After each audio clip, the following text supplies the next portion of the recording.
Olá, meus amigos, vamos lá. Tudo bem? Professor Cássio aqui. Já me conhece, eu vou fazer um pequeno resumido aqui de nossas aulas, com vistas às nossas avaliações que vão se aproximando, né?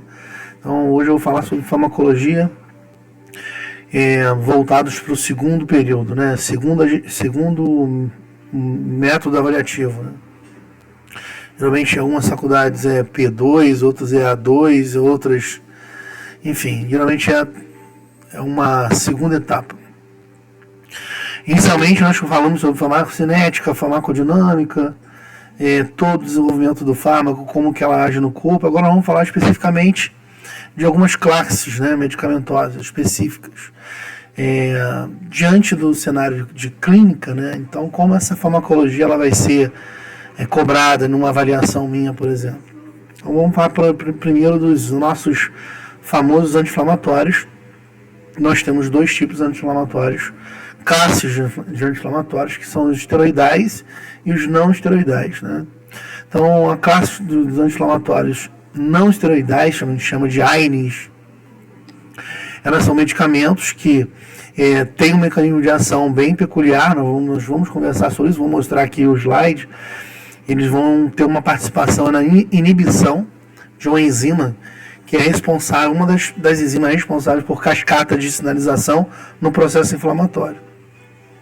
Essa enzima é chamada COX, né, abreviadamente COX, né, mas é ciclooxigenase. Quando ela é inibida, consequentemente, você acaba interrompendo o processo de sinalização, o processo de ativação de fatores que vão colaborar com o processo de inflamação. Então, você acaba inibindo o processo pró-inflamatório. Então, a inibição dos AINES é um processo de interrupção desse processo inflamatório, né? Então, por isso que ele é um anti-inflamatório, ele vai contra a inflamação. Lembrando que a inflamação é um processo normal, na verdade, um artifício do organismo que visa mesmo colaborar com o organismo, né? Na verdade, febre, dor, tudo isso são condições que são peculiares, né, numa agressão, geralmente numa agressão, por exemplo, numa ferida, alguma coisa que você acaba lesando determinado tecido, você tem uma resposta do corpo, né, para que aquela ferida seja resolvida, né? Primeiro, a dor, que você acaba sinalizando, tem coisa errada, você está com uma ferida. Então, a dor, ela chama a sua atenção para você parar de fazer aquilo, né? Febre, temperatura ajuda, né, no processo de homeostase. O sistema imunológico gosta de uma temperatura elevada. Então, você acaba favorecendo a temperatura para também desenvolver e melhorar o processo inflamatório. Rubor, inchaço, tudo isso faz parte do processo inflamatório com o objetivo de melhorar aquele processo de resolver. Só que isso acaba saindo um pouco das medidas, né? A febre acaba subindo demais às vezes, né? Às vezes é incômodo, muito incômodo, e aí as pessoas acabam tomando anti-inflamatório por uma questão mesmo de sensação, de sintoma, né? De buscar ali um conforto, né? De parar com a dor, parar com a febre, diminuir o inchaço, diminuir o edema. Então você entra com os anti-inflamatórios. Só que a gente tem que ter um peso, né? Porque a inflamação, como é um artifício positivo do corpo, se a gente interromper ela toda hora, de qualquer maneira, a gente está impedindo de o corpo se proteger, dele agir contra uma determinada agressão. Não perdendo muito tempo com isso, e já ter essa aula, só mesmo para a gente não focar na questão das nossas avaliações. Então, seria uma característica importante dos AINES, né? Que eles agem inibindo a COX. Nós temos duas COX, né? COX-1, COX-2, tem uma COX-3 também, mas a gente fala pouco sobre ela. Mas a gente tem que lembrar que essas enzimas, elas têm funções constitutivas e funções relacionadas à própria inflamação. Ou seja, independente da inflamação, nós vamos ter COX. Então, quando eu inibo a COX, consequentemente, eu realmente diminuo o problema inflamatório, mas eu inibo ela também em outros lugares que não estão envolvidos na inflamação. Um exemplo aí, problemas gástricos, né? Porque eu tenho COX também no processo ali de produção de suco gástrico, né? Que vai ali, o suco que vai equilibrar ali a acidez estomacal. Então, consequentemente, se eu inibir a COX de forma não seletiva, eu vou ter também comprometimento ali gástrico. Consequentemente, são efeitos colaterais dos anti-inflamatórios não esteroidais AINES. Então, já leva isso como dica de avaliação, né? Um dos problemas principais dos inibidores, né, dos AINES, são problemas gastrointestinais por isso. Porque a COX vai estar envolvida também dentro desse sistema gastrointestinal, exercendo uma função importante. Quando eu inibo, eu acabo atrapalhando o processo ali fisiológico constitutivo dessa enzima. Maravilha. Então, assim, vamos olhar para esse slide aqui. Eu estou falando de inflamação, que é um processo natural, o corpo para regenerativo, né, daquele tecido lesionado, daquele vaso lesionado, daquele local que foi, né, magoado. Então, é um processo natural. Então, quando eu falo, vou mudar aqui para facilitar, de inflamação, eu tenho que olhar essa inflamação no contexto de regeneração, de proteção e de aviso, né? Consequentemente, tem que ter um equilíbrio disso para poder manter a homeostase, né, dos diversos sistemas fisiológicos relacionados àquela região que foi agredida, ou até um problema em nível sistêmico, tá? Então, vamos falar sobre o mecanismo de ação. Aqui a gente consegue ver os dois mecanismos ao mesmo tempo, né, nesse slide. Eu consigo visualizar, né, nesse slide, eu consigo visualizar tanto o mecanismo de ação dos AINES quanto dos AIAs, né, que são os anti-inflamatórios esteroidais. E aí é um grande enlace nisso aí, que a gente pergunta muito nas avaliações as diferenças. Por que a gente entra com o anti-inflamatório para AINES, por que a gente entra com os AINES, com os AIAs e não com os AINES, ou vice-versa, né? Então, primeiro a gente precisa entender, como a gente está falando aqui, ó, num processo inflamatório eu tenho diversas ações acontecendo no intuito a fazer aquilo que a gente falou inicialmente. O objetivo é o quê? Inchaço, febre, dor. Para que isso ocorra, né, a migração do sistema imunológico, para que isso ocorra, eu tenho que ter ali diversos fatores indutivos, né, diversos percursores inflamatórios, interleucinas, né, vesículas, né, como histamina, prostaglandina, bradicidina. Tudo isso vai envolver aquelas sensações que nós temos quando a gente está com um processo inflamatório. Por exemplo, quando eu tenho uma agressão, vamos pensar aqui que a gente caiu, se machucou e você acabou criando uma ferida. Qualquer pessoa ali vai entrar, vai ter um processo, vai desencadear uma cascata de sinalização pró-inflamatória, onde eu tenho inicialmente a migração de células imunológicas para aquele local. Por quê? Porque o corpo imagina que é uma agressão patológica, né? Uma bactéria, um fungo. E aí a primeira resposta que tem é essa, a migração das células imunológicas. Maravilha? Consequentemente também, né, a partir disso, né, quem vai fazer esse feeling de acionamento dessas células e outras, né, substâncias pró-inflamatórias, são substâncias que vão ser ali geradas a partir da ferida, a partir da lesão. Por exemplo, numa lesão celular eu vou ter ali geração de alguns lipídios, né? Então nós estamos ali em todas as membranas celulares, nós temos muitos ácidos graxos, muitos fosfolipídios. Então um deles, né, é um ácido, a gente chama de ácido linoleico, né? Esse ácido ali acaba ali gerando, sendo um cofator de algumas enzimas, e essas enzimas aí vão degradar e vão degradar em outros ácidos nucleicos, outros ácidos graxos, né? Por exemplo, o ácido araquidônico é um ácido graxo, né? O famoso ômega 6. Esse ômega 6, esse ácido araquidônico, é um cofator, né? Então, se eu tenho, assim que eu quebro esse primeiro lipídio da membrana na ferida, na lesão, eu começo a partir daí, sinalizar, a partir de uma enzima fosfolipase A3, né, eu começo a sinalizar a necessidade da migração de células imunológicas. E a partir daí, essas células imunológicas, elas vão ter, dentro de muitas delas, são granulócitas, né, elas vão ter grânulos que vão começar a liberar esses grânulos, né, são vesículas que vão sendo né, vão ser liberadas, né, vão ser vindas a meio externo, para que essas mesmas enzimas possam ativar outras ações fisiológicas. O exemplo é a própria histamina. Então, quando a gente tem um processo inflamatório, a gente tem um processo alérgico, né, de certa forma. E isso, quando se exacerba, você acaba tendo um excesso disso, tem que entrar com inibidores de histamina, para não confundir. Mas nós temos aí mediadores pró-inflamatórios, interleucina 6, interleucina 1, nós temos aí a própria indução da ativação dessas enzimas COX-1 e COX-2, que estão ali próxima também, no momento próxima à lesão, próxima ali às membranas celulares. E isso tudo acontece de forma muito rápida e dinâmica. Então, primeira coisa que acontece, se eu sei que numa agressão eu tenho geração de ácido graxo, e em razão desse ácido graxo ali, desse lipídio, eu tenho ali uma enzima chamada fosfolipase A3.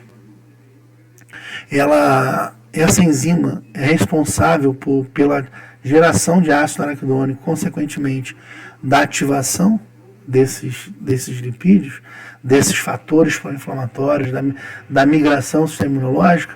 Consequentemente, eu vou ter, ali, se eu pensar, se eu tiver algum medicamento para interromper esse fluxo aqui, pegar essa enzima aqui, essa fosfodiesterase e inibir ela.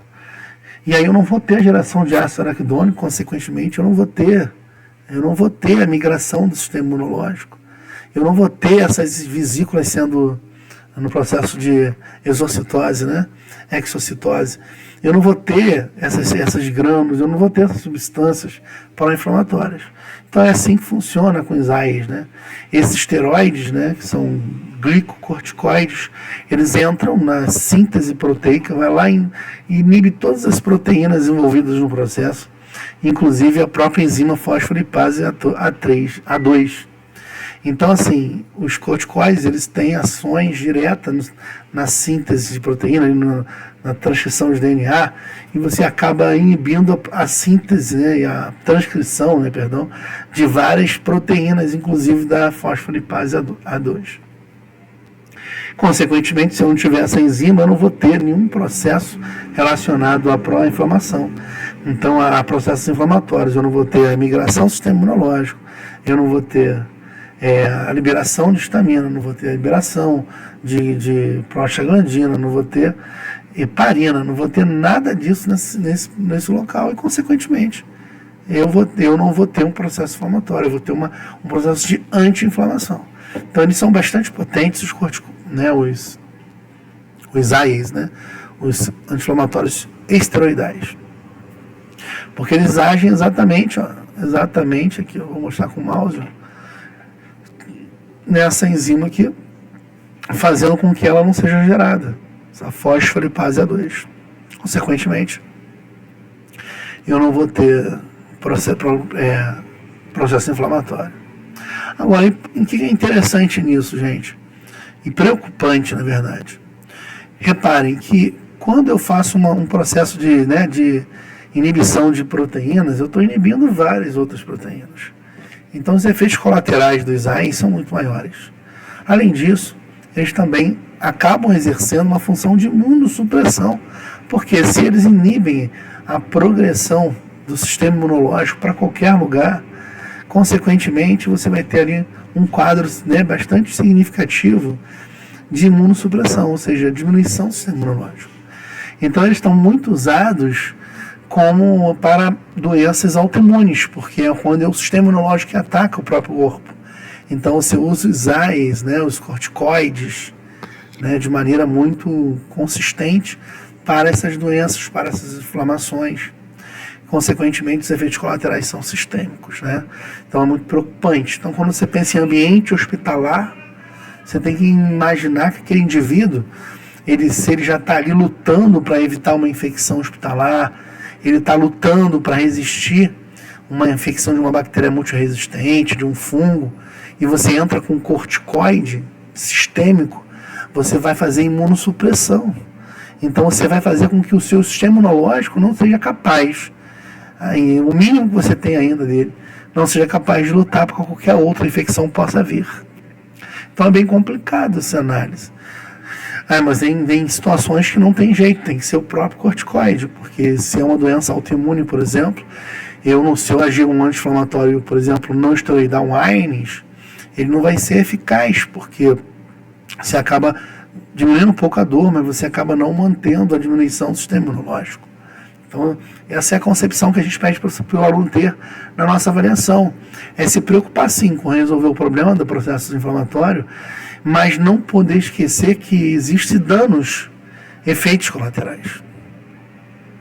Então, se eu estou no ambiente hospitalar, se fazer uma pergunta voltada assim, analise a questão, né, ampla e periférica da administração de AINES.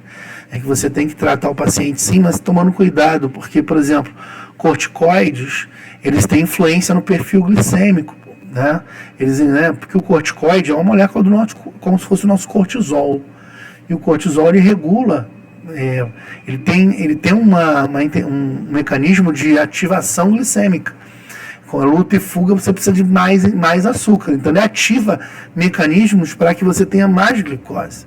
Então, se o paciente está internado com hipoglicemia, se você entra com corticoide, você aumenta mais ainda a glicose dele.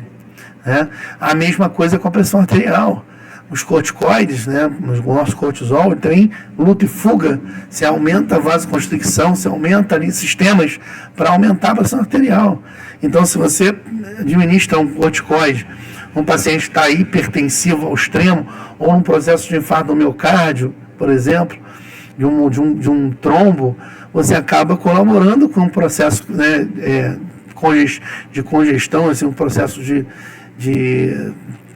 infarto do miocárdio ou pressão arterial, enfim, é muito delicado. Além disso, a eliminação dos corticoides é bem complexa, né? A metabolização e a eliminação. São moléculas grandes, né, lipídicas, e que você precisa de uma série de ações, conjugações, né, para metabolização. Então, a outra coisa que você tem que avaliar na prescrição de um corticoide, será que esse paciente ele vai ter condições? Então, eu tenho que monitorar como é que está o funcionamento renal e hepático desse paciente. Se ele vai ter condições de fazer aquela degradação, aquela eliminação, metabolização desses corticoides. Então, assim, a utilização de corticoide tem que ser muito monitorada. Além disso, nós temos um problema que é chamado de feedback, né, hipófise, né, nós temos ali a liberação desse corticoide, né, de maneira sistêmica natural, que é o próprio cortisol. Mas se eu começar a tomar o cortisol de qualquer maneira, corticoide de qualquer maneira, que é uma molécula muito similar, muito idêntica, o nosso organismo ele acaba parando de fabricar.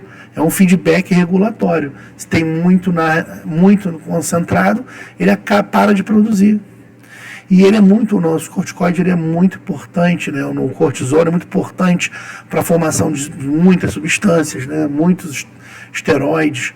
Então, se eu tenho uma deficiência disso, eu vou ter problemas fisiológicos. Então, o que a gente orienta? O desmame. Entendeu? Porque eu não posso, de repente, uma hora para parar de tomar o meu corticoide num processo inflamatório, porque se eu não estou produzindo mais, em razão do feedback, eu vou ter demora na normalidade. Então, eu tenho sintomas gravíssimos de abstinência, sintomas sérios. Então, esse feedback ele é muito importante. Então, você tem que fazer o desmame. Então, você toma mais de 5 dias de corticoide, você tem que fazer o desmame desse medicamento para que não haja o comprometimento desse feedback. É muito importante isso.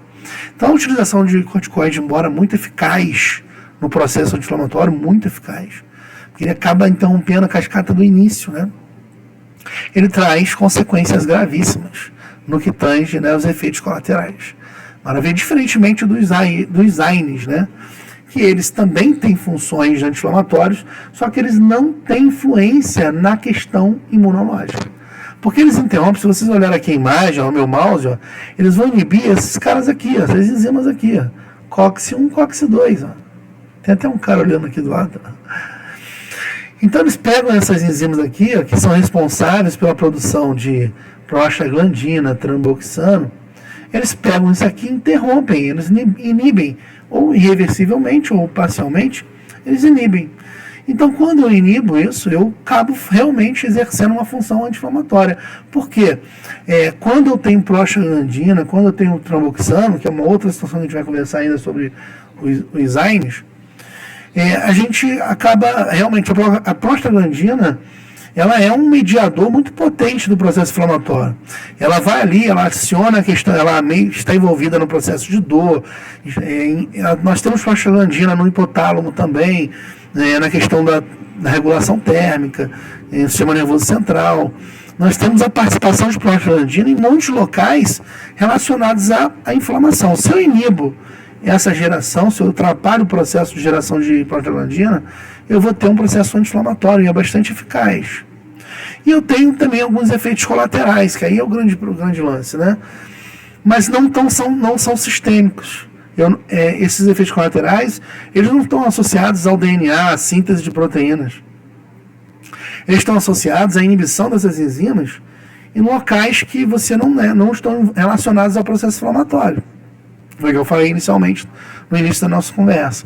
Por exemplo, nos AINES eu vou ter, por exemplo, a inibição da COX-1 e COX-2, os AINES não seletivos, eles acabam inibindo tudo.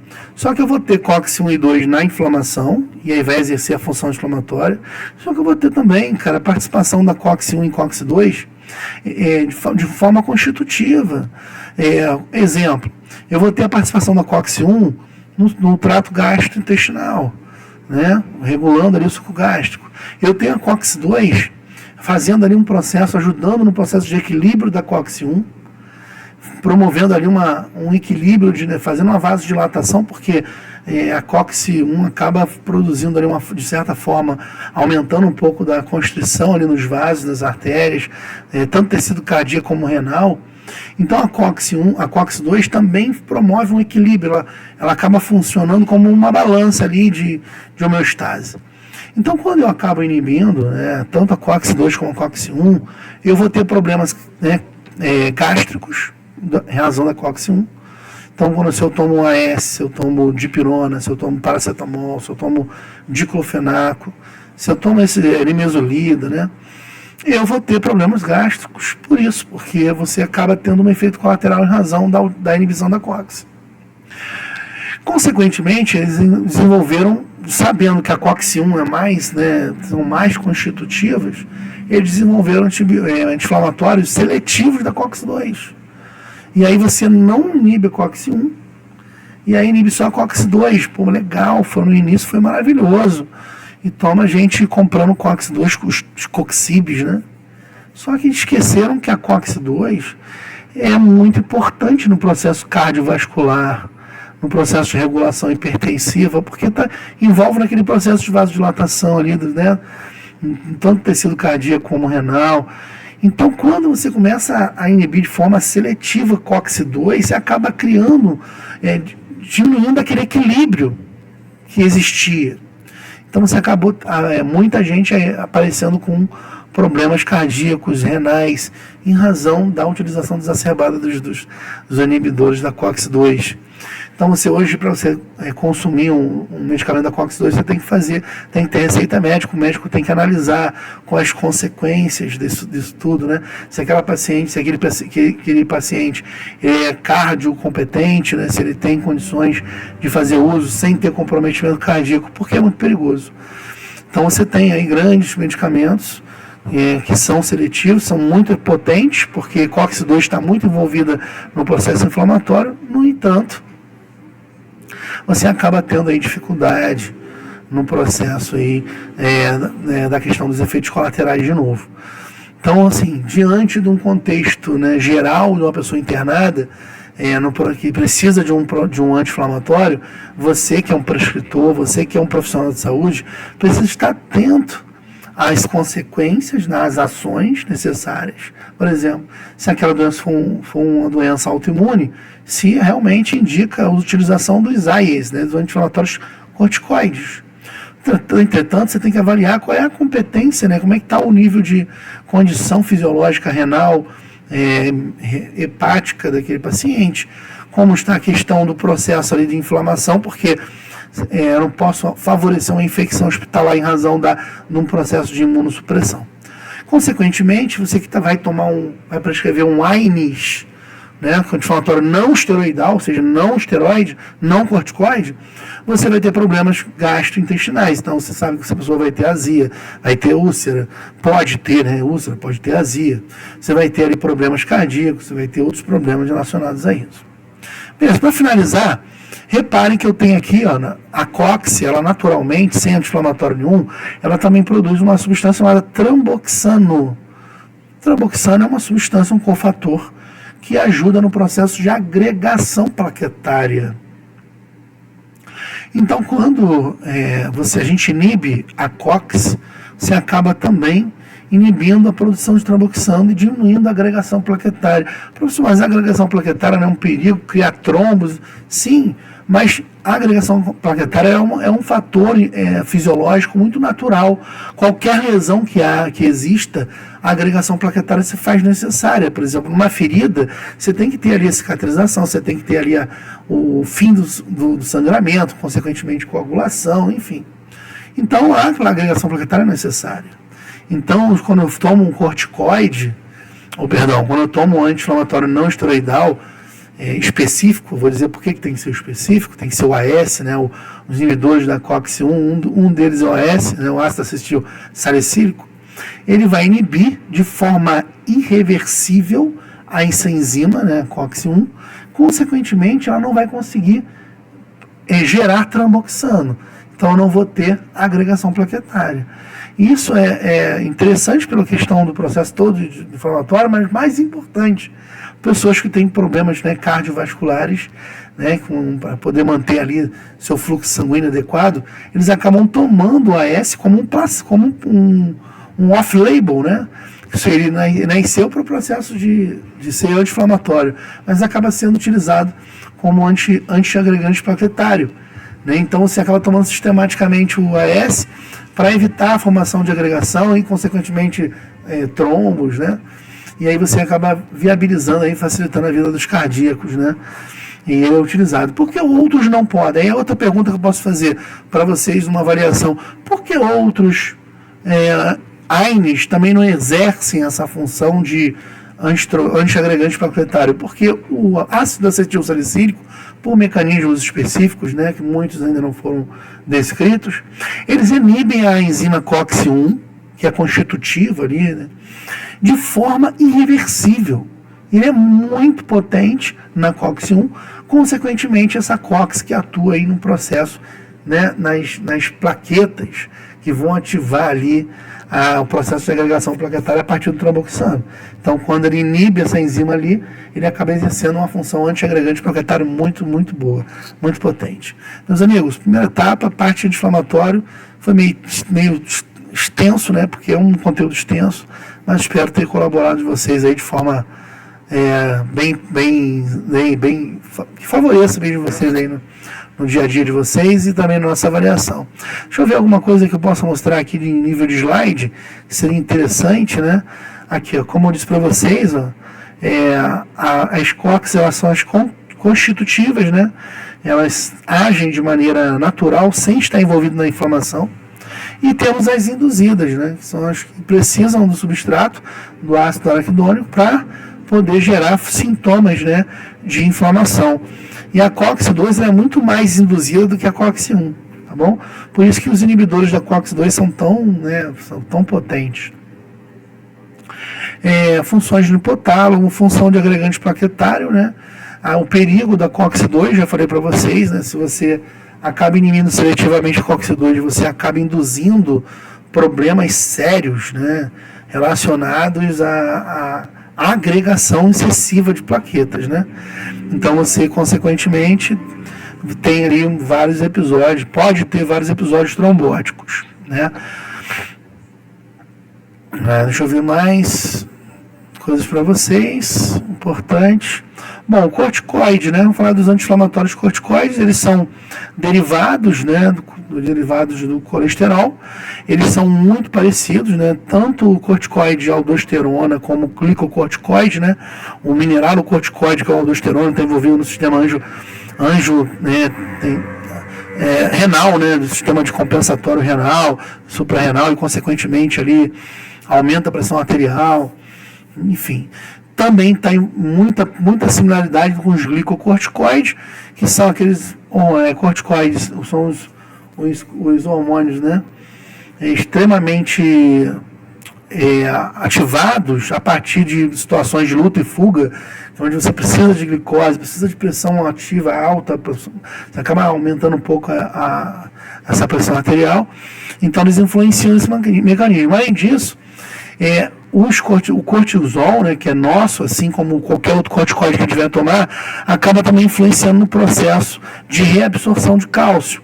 Então você acaba tendo ali alguns episódios de osteoporose, porque você acaba influenciando, aumentando a reabsorção de cálcio ali no tecido ósseo.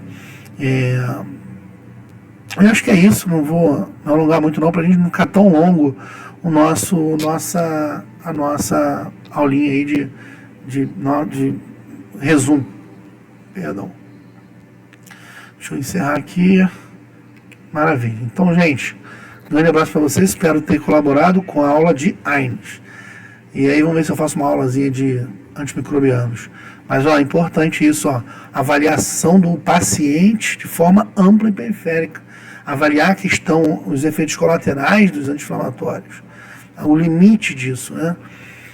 Corticoides, eles são imunossupressores. Tem que avaliar o que um processo de imunossupressão faz. Né? Você acaba tirando um pouco da defesa do paciente, né? Além disso, tem a questão da hipertensão e da diabetes, né? Da hiperglicemia, tem que ser avaliada, e também da questão óssea.